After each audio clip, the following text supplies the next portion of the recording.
L'éthique médicale, c'est ce que le colonel Massamba Diop va dire.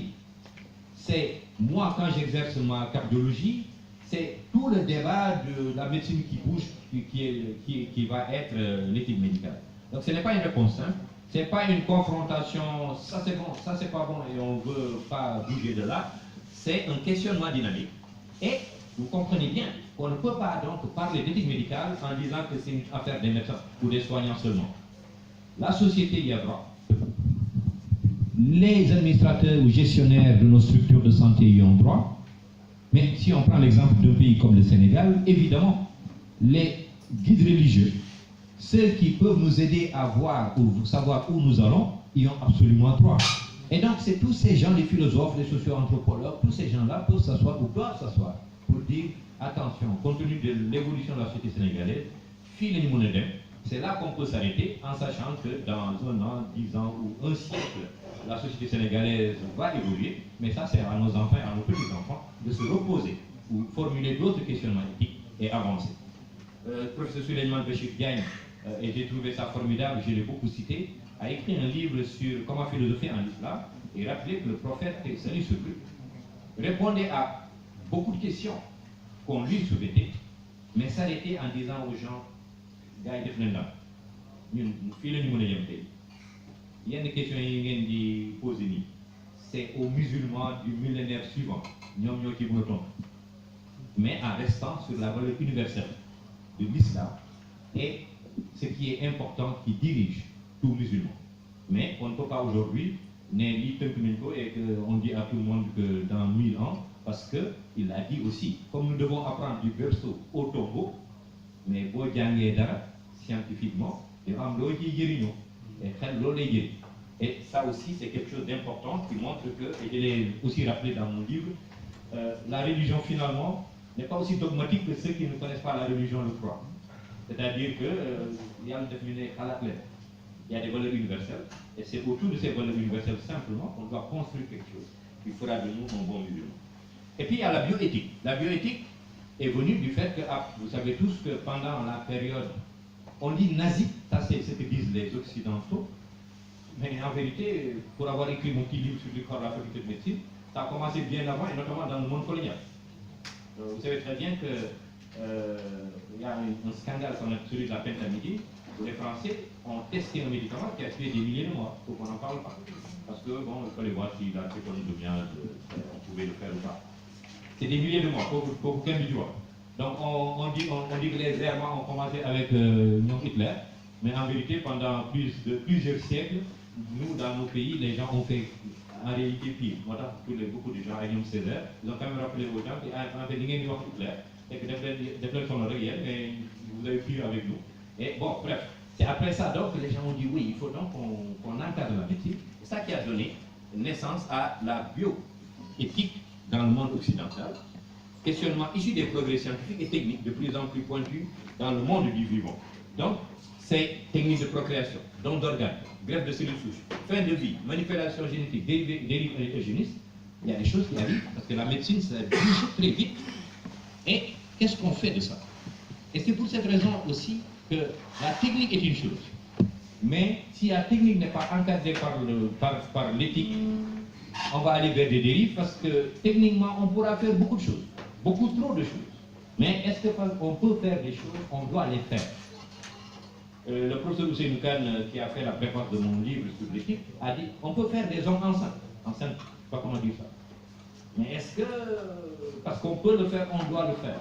On va arriver à ces questionnements-là, et chaque société doit comprendre les enjeux et pouvoir se dire voilà moi, là où je m'arrête, voilà ce que je dois prendre de ce qui peut être bien et j'arrête parce que, encore une fois, il ne faut pas être fasciné par la technologie parce que nous, de technique règle, on n'est pas, nous, des mécaniciens et l'homme n'est pas une machine. Mais qui dit éthique médicale, donc, compte tenu de ce que je viens de dire, dit 3 préalables. C'est d'abord la responsabilité. On ne peut pas avoir un comportement éthique si on n'est pas responsable. C'est l'idéologie. Éthique, moi, et puis la réflexion dynamique et respectueuse. Responsabilité, quand on dit responsabilité, ça a la même souche que répondre. C'est répondre de l'autre. Nous, médecins, on répond comme du patient. On répond de sa souffrance. L'autre, mon devant la loi ou les tiers, évidemment. On n'est pas un médecin tout puissant de l'univers. C'est la société, les institutions, donc si on ne le fait pas, normalement, il va y avoir une date. Et puis de soi-même. Et soi-même, moi, comme je dis, est-ce que ça va être mon élève?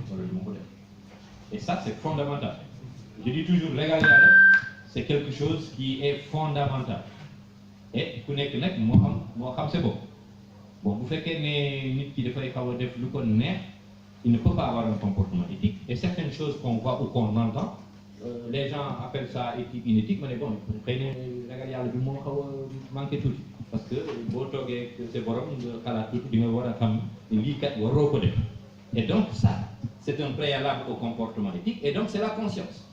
Et la conscience, c'est individuel, c'est-à-dire que ce n'est pas administratif. C'est-à-dire que moi, je ne dois pas dire que c'est parce que c'est mon patron, mon chef ou mon...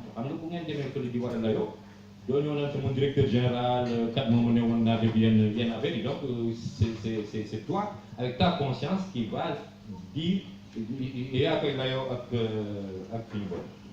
et ce qui veut dire, j'aime bien rappeler que si nous y a une structure de soins, nous n'avons qui deviennent, peut-être que ce n'est pas forcément éthique, parce que nous avons une responsabilité et une conscience que nous ne mettons pas forcément en jeu comme il se doit.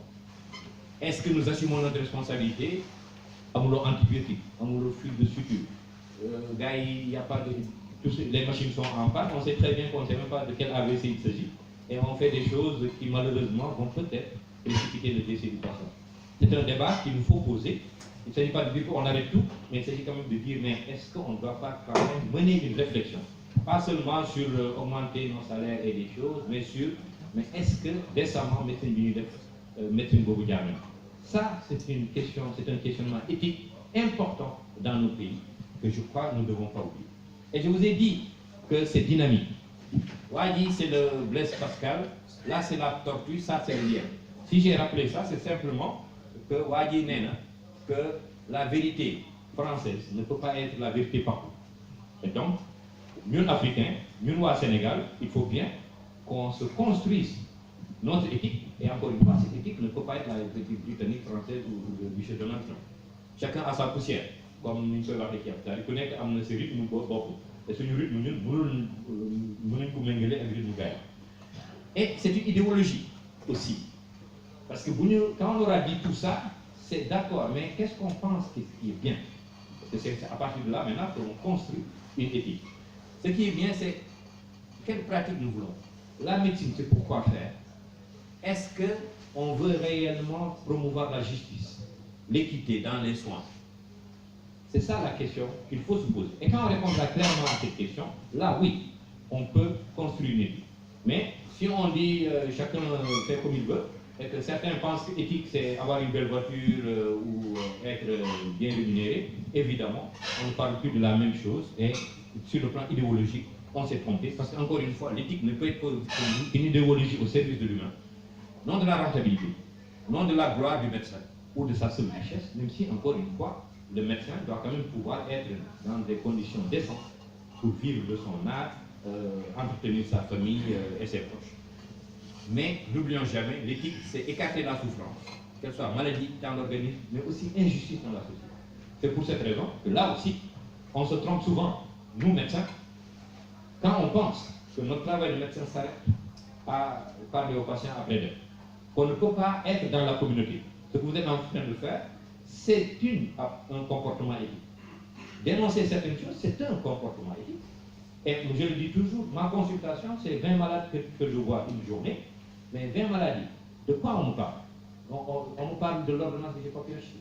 On me parle de la coupure d'eau et d'électricité. On parle de la radio que je ne peux pas faire, du décès. Et ça doit quand même m'interpeller. Et je dois pouvoir au moins témoigner et comprendre que ma médecine est intimement liée à cette pauvreté, à cette indigence, à cette injustice-là. Et je ne sais pas aller peut-être faire de la politique comme certains d'autres le feraient, mais l'autre va nous témoigner pour que les gens puissent rectifier le tir, le cas échéant.